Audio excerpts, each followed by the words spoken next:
Once upon a time, in a quiet village lived a boy named John. John was a kind-hearted boy, but he often felt ignored. Unlike the other kids in the village, who had bright, fair skin and shiny hair, John had a deep, dark complexion. His skin was a rich ebony color, and though his parents always told him how beautiful he was, the other children often called him Black Beauty in a mocking tone. The villagers admired children with fair skin, and many of them believed that beauty was only found in those who had bright, smooth features. John, on the other hand, felt lonely and overlooked. He wanted to fit in, but no one seemed to see past his appearance. One day, a famous artist named Mr. Edward visited the village. He was searching for someone special to be the subject of his next painting. The villagers, excited by the news, lined up their children, all dressed in their best clothes. John, too, wanted to join, but he hesitated, unsure if someone like him would ever be chosen.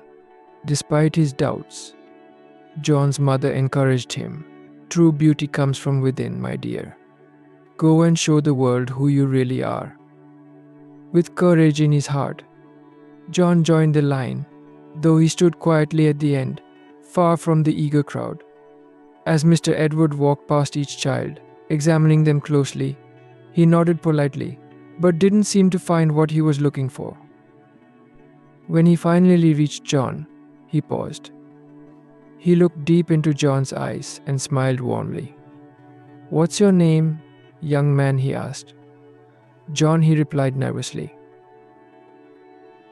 Edward studied John for a moment longer and then said, "I have traveled to many places, seen many faces, but there's something special about you.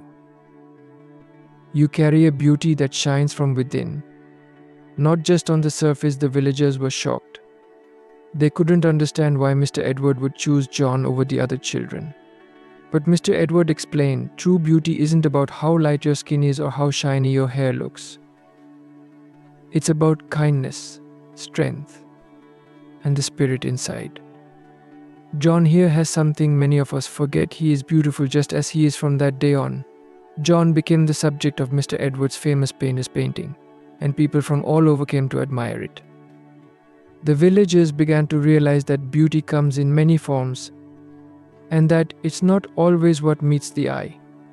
John no longer felt invisible or different. He understood now that his worth wasn't tied to the color of his skin, but to the person he was inside.